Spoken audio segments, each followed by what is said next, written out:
So outstanding batting বিরাট কোহলির, বলতে গেলে অসাধারণ ব্যাটিং করছে সেমিফাইনালে অস্ট্রেলিয়ার এগেনস্টে। বলতে গেলে এক কথায় অসাধারণ। বিরাট কোহলি হচ্ছে ক্রিকেটের বাপ বলাই যেতেই পারে, কারণ হচ্ছে তার যেভাবে ব্যাটিং অ্যাপ্রোচ পুরো দেখার মতো। এগুলো হচ্ছে বিরাট কোহলির ব্যাটিং নিয়ে কিছু কথা বলা যায়। এর আগে যদি চ্যানেলটা সাবস্ক্রাইব করে না থাকেন তাহলে অবশ্যই চ্যানেলটি সাবস্ক্রাইব করে দেবেন আর লাইক করতে ভুলবেন না। বিরাট কোহলি বিরাট কোহলি ক্রিকেটের এক অন্যতম একটা নাম। ক্রিকেট কীভাবে খেলতে হয় সেটা তিনি দেখিয়ে গিয়েছেন, সেজন্যই হয়তো বিরাট কোহলিকে ক্রিকেটের গড বলা হয় নতুন করে, কারণ সচিন তেন্ডুলকারের সবগুলো রেকর্ড তিনি ভেঙে দিয়েছেন। যদি আজকের ম্যাচের দিকে আসেন তাহলে বলতে গেলে অসাধারণ, কারণ হচ্ছে যে সকল যেখানে বাউন্ডারি মেরে রান করে সেখানে বিরাট কোহলি ভিন্ন রকম।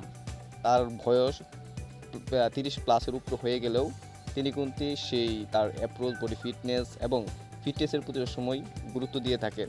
তার প্রতিফলন দেখা গেল গতকালকে ম্যাচের মধ্যে, সেখানে তিনি 65টা বা 64টা সিঙ্গেল নিছেন এবং বাউন্ডারিতে রান নিছেন মাত্র 20 রান। তার রান ছিল 84 রান, বলতে গেলে অসাধারণ। তিনি সবচাইতে বেশি ভালো খেলছেন পেস বলারদের অ্যাগেনস্টে, সেখানে 70টা পেস বলারের অ্যাগেনস্টে খেলেন, সেখানে ভালো রান করে, বলতে গেলে অসাধারণ। বিরাট কোহলির না থাকলে ক্রিকেট অসম্পূর্ণ থেকে যেত, তার প্রমাণ যেন আবারও দিলেন। বিরাট কোহলি ওয়ানডের মধ্যে সে একজন ব্যাটার নিঃসন্দেহে, মানে বিরাট কোহলির যা রেকর্ড ছিল সব রেকর্ড ভাঙতেছে এবং নিজেকে আরও প্রতিফলন করতেছেন। কীভাবে ব্যর্থতা থেকে বেরিয়ে এসে আবারও পারফর্ম করা যায় তার প্রতিফলন তিনি দেখাইলেন।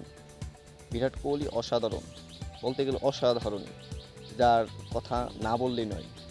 যাকে যদি ক্রিকেট আলোচনা হয় তাহলে বিরাট কোহলিকে নিয়ে অবশ্যই আলোচনা হবে, কারণ হচ্ছে তিনি এমন একটা পারফর্ম করে গিয়েছেন এবং যদি তার চারদিকে দেখেন সব দিক দিয়ে তার বাউন্ডারি আছে গতকালকে ম্যাচের মধ্যে, বলতে গেলে অসাধারণ অসাধারণ।